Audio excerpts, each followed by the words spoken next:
ان کے قریب ہونے کی ابتدا سے ہوئی تھی جب ایک دن کاشف نے اس کا راستہ روک لیا تھا، تو باوجود غصے کے وہ اسے کچھ نہ کہہ سکی۔ ڈھکے چھپے الفاظ میں کاشف نے اسے کئی بار کہا تھا کہ وہ بہت اچھی ہے، اور ہنا نے بھی چپ چاپ مان لیا تھا، حالانکہ وہ جانتی تھی کہ لڑکے لڑکیوں کو امپریس کرنے کے لیے بہت جھوٹ بولتے ہیں، اور کاشف کا نام تو ویسے ہی اتنی لڑکیوں کے ساتھ آ چکا تھا، اسے اس کی باتوں کو سیریسلی نہیں لینا چاہیے تھا، لیکن وہ اسے اچھا لگتا تھا، نہ جانے کیوں۔ اس میں کسی غلط ارادے کا عمل دخل نہیں تھا، بس اس کا دل چاہتا تھا کہ وہ زیادہ سے زیادہ وقت اس کے ساتھ گزارے۔ ان دنوں لڑکیوں کا فیوریٹ ٹاپک ان دونوں کا ساتھ تھا۔ پہلے وہ صرف ہنا کی قابلیت سے جلا کرتی تھی، اور اب جلنے کی وجہ کاشف بھی تھا۔ اس کاشف کی آنکھوں پہ چربی چڑھ گئی ہے، اس نے ہنا کو شاید کالا جادو آتا ہے، ورنہ کاشف اس کی طرف دیکھتا بھی نہ۔ آخر ایسے کیسے ہو گیا؟ 4 دن کا ساتھ ہے، کاشف کسی اور سے پیار کرے؟ ناممکن۔ کاشف فلرٹ کر رہا ہے، دیکھنا اس کا ساتھ چھوڑ دے گا تو محترمہ کی عقل ٹھکانے آ جائے گی۔ ہر کوئی جلن کے مارے اپنے ہی راہ گلابتا۔ کاشف بیک وقت ایک سے زیادہ لڑکیوں سے بھی فلرٹ کرتا رہا تھا، لیکن اب کسی اور کی طرف دیکھتا بھی نہیں تھا، اور سب کے لیے تشویش کی بات یہ بھی تھی کہ اب تک کوئی لڑکی کاشف کے ساتھ اتنی زیادہ دیر تک نہیں رہی تھی۔ وہ جلدی اکتا جایا کرتا، یا پھر اس لڑکی کو کوئی اور پسند آ جاتا، لیکن اس بار ایسا کچھ ہو نہیں رہا تھا۔ کئی لڑکیوں نے کاشف کو اپنی جانب متوجہ کرنے کی کوشش بھی کی، لیکن وہ ناکام رہیں۔ کچھ کا خیال تھا کہ شاید اسے سچ میں پیار ہو گیا ہے اور وہ سدھر گیا ہے، لیکن حقیقت یہ تھی کہ ہنا اس کا بہت خیال رکھتی تھی، اور کاشف کو اس کا خیال رکھنا بہت اچھا لگتا تھا۔ کبھی طبیعت خراب ہوتی تو جب تک وہ ڈاکٹر کے پاس سے ہو کے نہ آ جاتا اسے چین نہ ملتا۔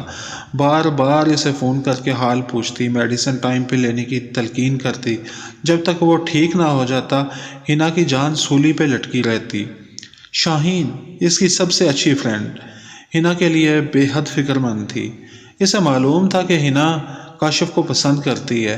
ہنا وہ تمہیں چھوڑ دے گا، فلرٹ کر رہا ہے وہ تمہارے ساتھ۔ شاہین اسے سمجھا کے تھک چکی تھی، لیکن اس کا ایک ہی جواب ہوتا، نہیں وہ فلرٹ نہیں کر رہا، وہ بس مجھے چاہتا ہے، مجھے اس کی آنکھوں میں اپنے لیے پیار نظر آتا ہے، وہ مجھے نہیں چھوڑے گا، وہ میرا ہے، صرف میرا، اور مجھ سے کبھی دور نہیں جائے گا۔ ہنا میں تمہیں دکھی نہیں دیکھنا چاہتی، پوری یونیورسٹی کو پتا ہے کہ وہ کیسا ہے۔ شاہین افسوس بھرے لہجے میں بولی۔ شاہین مجھے بھی پتا ہے کہ وہ کیسا تھا، لیکن مجھے لگتا ہے کہ وہ اب بدل چکا ہے، میرے ساتھ نے اسے بدل دیا ہے، اب وہ صرف میرا ہے، صرف میرا۔ اس نے آنکھیں موند لیں، شاید تصور میں اسی کو دیکھنے کی کوشش کر رہی تھی۔ تمہیں پتا ہے شاہین، ایک عجیب بات ہے، میں جب اس کی طرف دیکھتی ہوں تو وہ ساکت ہو جاتا ہے، گرد و پیش سے بے نیاز، جیسے میں نے اس پہ کوئی جادو کر دیا ہو، بس مجھے ہی دیکھتا رہتا ہے، جب تک میں نہ بولوں ایسے ہی بیٹھا رہتا ہے، اور میری بھی یہی حالت ہوتی ہے۔ پتا ہے کل پورے 2 گھنٹے ہم ایسے ہی خاموش بیٹھے رہے، مجھے بھی وقت گزرنے کا پتہ نہیں چلا، میں نے اس کی آنکھوں سے اس کے دل میں جھانکا ہے۔ جانتی ہو شاہین، دل کبھی جھوٹ نہیں بولتا۔ بولتے بولتے وہ چپ ہو گئی۔ کیا اس نے تم سے کہا ہے کہ وہ تمہیں چاہتا ہے؟ شاہین نے پوچھا۔ نہیں، ایسی کوئی بات ہم دونوں کے درمیان میں نہیں ہوئی، لیکن کچھ ہے ضرور، بڑا عجیب سا ہے ہمارا ساتھ، جب کوئی سچ بولتا ہے تو ہمارے دل کو چھو لیتا ہے۔ میں جانتی ہوں وہ فلرٹ تھا، لیکن جب وہ میرے پاس آیا تو وہ آیا نہیں تھا، اسے بھیجا گیا تھا۔ میرا رب میری خواہشات کو جانتا ہے، میں نے اپنی ساری زندگی پاکیزگی میں گزار دی، کسی ایسے شخص کے انتظار میں کتنا بھی برا کیوں نہ ہو، پر من کا سچا ہو، مجھے سچے دل سے چاہے، ایسے چاہے جیسے میں سوچتی ہوں۔ شاید اسی لیے ہم دن بدن قریب ہو رہے ہیں، ورنہ میں تو کسی لڑکے سے بات بھی نہیں کرتی تھی۔ شاہین میں تمہیں سمجھا بھی نہیں سکتی، کچھ لمحات ایسے ہوتے ہیں جن کی خاموشیاں بھی بامانی ہوتی ہیں۔ ان خاموشیوں نے میری زندگی بدل دی ہے، اور کوئی میرے اندر چیخ چیخ کے یہی کہتا ہے کہ وہ مجھے کبھی دھوکہ نہیں دے گا۔ کاشف ایسا کر ہی نہیں سکتا، وہ اپنی رو میں بولے گئی۔ شاہین چپ چاپ اسے دیکھتی رہ گئی۔ ہنا کی وارفتگی سے اسے خوف آنے لگا تھا۔ ہنا کمرے سے باہر نکل آئی۔ موسم اچھا ہو رہا تھا، کالے کالے بادل آسمان کو ڈھانپنے میں مصروف تھے، سرد ہوا کے جھونکے بتا رہے تھے کہ دسمبر کی سردی قدم بڑھاتی ہوئی جنوری میں آ چکی ہے۔ خوبصورت موسم نے اس پہ بے خودی طاری کر دی۔ وہ جوتے اتار کے گراؤنڈ میں آ گئی اور سبز گھاس پہ چلنے لگی۔ کئی نظریں حیرت سے اسے دیکھ رہی تھیں۔ اتنی سردی میں کوئی دیوانہ ہی ایسی حرکت کر سکتا تھا، اور وہ دیوانی ہی تو تھی جو سب سے بے خبر بس چلتی ہی جا رہی تھی۔ بے اختیار اس کا دل چاہا کہ کاشف بھی آ جائے، پھر اپنی سوچ پہ خود ہی ہنستی۔ ایسا بھلا کیسے ہو سکتا ہے؟ اس نے بتایا تھا کہ وہ آج یونیورسٹی نہیں آئے گا۔ دل کو کچھ ہوا، وہ ایک دم پلٹی اور ساکت رہ گئی۔ سامنے وہی تھا، وہ جو اس کے لیے بنا تھا، جسے دیکھ کے اس کی روح میں سکون اتر آتا تھا۔ وہ مسکرا دی۔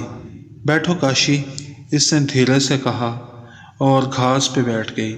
کاشف بھی بیٹھ گیا۔ دونوں ایک دوسرے کے مد مقابل تھے، ایک دوسرے کو دیکھ رہے تھے۔ ہینا، وہ دھیرے سے بولا۔ کیا ہے کاشی؟ کچھ نہیں، وہ مسکرا دیا۔ دونوں خاموش بیٹھے تھے۔ ہینا نے نظریں نیچے جھکا لیں اور گھاس کو ریتنے لگی۔ خاموشی کا دورانیہ بڑھنے لگا۔ موسم نے بھی کروٹ لی، ہلکی ہلکی بوندا باندی ہونے لگی تھی۔ ہینا، کاشی کی آواز پہ ہینا نے دیکھا تو بس دیکھتی رہ گئی۔ کاشف کی نگاہوں میں بے پناہ پیار تھا۔ وہ اس کی نگاہوں میں ڈوب گئی۔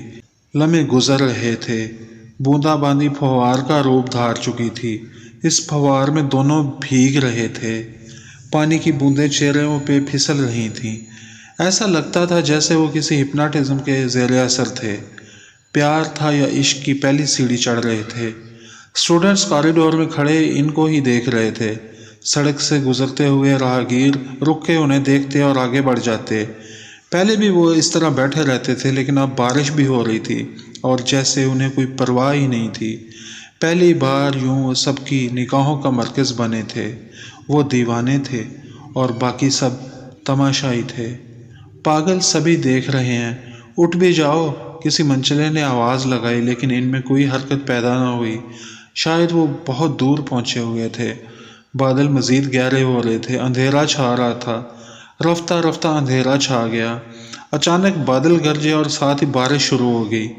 کوئی جائے اور ان کو لے آئے۔ پتہ نہیں کیا ہوا ہے دونوں کو، سب کے دیکھنے کے باوجود وہ ٹس سے مس نہیں ہو رہے۔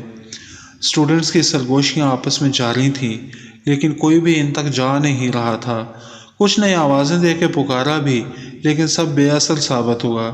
اندھیرا مکمل طور پہ چھا چکا تھا۔ تھوڑی تھوڑی دیر بعد جب بجلی چمکتی تو دو ساکت مجسمے نظر آتے۔ سب دم بخود تھے۔ شاہین ادھر سے گزری تو صورتحال جان کے دنگ رہ گئی۔ کتابیں وہیں پھینکتی وہ بھاگی۔ گراؤنڈ میں پانی جمع ہو رہا تھا۔ وہ سنبھل سنبھل کے چلتی ان کے پاس پہنچی۔ وہ دونوں بے خودی کے عالم میں تھے۔ ہینا، اس نے ہینا کا ہاتھ پکڑا، برف جیسا ٹھنڈا ہاتھ۔ اسے کسی طرح کھینچ کھانچ کے وہ لا رہی تھی۔ شاہین، وہ کاشی، وہ کھوئے کھوئے انداز میں بولی۔ آ جائے گا وہ بھی، تم تو چلو نا، شاہین نے اسے تسلی دی۔ وہ چلتی ہوئی بار بار مڑ کے اسے دیکھے جا رہی تھی۔ اس کا دل جانے کو نہیں کر رہا تھا، جیسے اب وہ اس سے دور ہوئی تو کبھی بھی نہ مل سکے گی۔ کوریڈور کراس کرتے ہوئے بجلی کی چمک میں آخری منظر اس نے دیکھا۔ مجسمہ کھڑا تھا اور اسی کی طرف دیکھ رہا تھا۔ اس کی آنکھوں سے اوجھل ہوتے ہی اس میں حرکت پیدا ہوئی اور وہ گراؤنڈ کراس کرتا ہوا کوریڈور میں داخل ہوا۔ سب کی باتیں رک گئیں۔ وہ پانی میں شرابور تھا، اس کے بالوں سے پانی ٹپک رہا تھا۔ اس نے ان سب کی طرف دیکھا بھی نہیں اور پاس سے گزرتا چلا گیا۔ کیا ہو گیا تھا تمہیں ہینا؟ آج تو حد ہی کر دی تم نے۔ سب تماشا دیکھ رہے تھے۔ اسے کوئی فرق نہیں پڑے گا، وہ تو ہے ہی ڈرامے باز، تم خود کو برباد کر لو گی۔ کتنی بارش تھی اور اس میں بھیگ رہی تھی، کوئی ایسی بھی کرتا ہے کیا؟ تم خود کو برباد کر لو گی اس کے پیچھے۔ اب بھی وقت ہے، سنبھل جاؤ۔ کیا ضرورت تھی ایسے سب کے سامنے تماشا بننے کی؟ اتنی سردی میں بھیگ رہی تھی، وہ تو میں آ گئی اور تمہیں لے آئی، ورنہ پتہ نہیں تمہیں کیا ہوتا۔ ٹھہرو، میں ہیٹر لگاتی ہوں۔ شاہین نے ہیٹر آن کیا اور ہینا کے پاس رکھ دیا۔ ہینا کا چہرہ بے تاثر تھا۔ خاموشی سے وہ اسے دیکھے جا رہی تھی۔ کیا بتاتی وہ شاہین کو؟ اس کے کسی سوال کا کوئی جواب نہیں تھا اس کے پاس۔ وہ تو بادل آتے ہی سہم جایا کرتی تھی۔ بجلی کی کڑک سے اسے بہت ڈر لگتا تھا۔ پاپا ایسے موسم میں اس کے کمرے میں اس کے پاس بیٹھ کے اسے تسلی دیتے رہتے تھے۔ جب بھی بجلی کڑکتی تو وہ ان کا ہاتھ تھام لیتی اور کہتی، پاپا یہ بجلی کہیں گری ہوگی، سب کو جلا کے راکھ کر دیا ہوگا نا۔ وہ اسے تسلیاں دیتے رہتے، جب تک وہ سو نہیں جاتی تب تک اس کے پاس بیٹھے رہتے، لیکن آج اسے ڈر نہیں لگا تھا۔ بادل گرجتے رہے، بجلی چمکتی رہی، لیکن اس پہ بے خودی طاری تھی۔ ہیٹر کے پاس بیٹھے ہوئے بھی وہ کانپ رہی تھی۔ شاہین نے اسے چھوا تو وہ آگ کی طرح گرم تھی۔ اف، تمہیں تو بخار ہو چکا ہے، ایسے موسم میں ڈاکٹر بھی کہاں ملے گا؟ میں انکل کو فون کرتی ہوں، وہ آ کے تمہیں لے جاتے ہیں، تب تک لیٹ جاؤ۔ شاہین نے بیڈ کی چادر ٹھیک کی اور اس کا ہاتھ تھام کے اسے اٹھایا۔ وہ چپ چاپ بیڈ پہ لیٹ گئی۔ شاہین نے اسے کمبل اڑا دیا۔ اس نے آنکھیں بند کر لیں۔ وہ ابھی تک وہیں تھی، اپنے کاشی کے سامنے۔ تیز بارش ہو رہی تھی، وہ دونوں ایک دوسرے کے ہاتھ تھامے آسمان کی طرف دیکھ رہے تھے۔ بارش کے قطرے ان کے چہروں پہ پڑ رہے تھے، آنکھیں بند تھیں، ہوائیں بہت سرد تھیں، لیکن اس کا وجود پگھل رہا تھا۔ اس نے آنکھیں کھول دیں اور کاشف کو دیکھنے لگی۔ کسی یونانی دیوتا کی طرح وہ ساکت تھا اور مسلسل اسے دیکھے جا رہی تھی، جیسے پہلی بار دیکھ رہی ہو۔ جذبات کی شدت تھی، اس کی پلکوں سے آنسو پھسلے اور چہرے کو تر کرتے چلے گئے۔ میرے خدا، تو مجھ پہ کتنا مہربان ہے، تو نے میرے صبر کا پھل دے ہی دیا۔ سب کہتے ہیں آئیڈیل ملا نہیں کرتے، سب خیالی باتیں ہیں، لیکن تو نے مجھے میرا آئیڈیل دے دیا۔ جیسا میں چاہتی تھی وہ بالکل ویسا ہی ہے، بس اسے کبھی مجھ سے دور نہ کرنا، میں اس کے بن جی نہیں پاؤں گی۔ بخار کی شدت میں وہ بولے جا رہی تھی۔ شاہین اس کے سراہنے بیٹھی، سب سن رہی تھی اور اپنے ہاتھوں سے اس کے تپتے ہوئے رخساروں پر سے آنسو صاف کر رہی تھی۔ اس کی سب سے پیاری فرینڈ پیار کر بیٹھی تھی۔ اللہ جی، ہینا کو کبھی دکھ نہ ملے، اس نے صدقے دل سے دعا کی۔ ہینا کی آواز آہستہ آہستہ کم ہوتی گئی، پھر خاموشی چھا گئی، وہ نیند کے وادیوں میں گم ہو چکی تھی۔ ناول ابھی جاری ہے، جلد ہی دوسری قسط آپ کے سامنے پیش کی جائے گی۔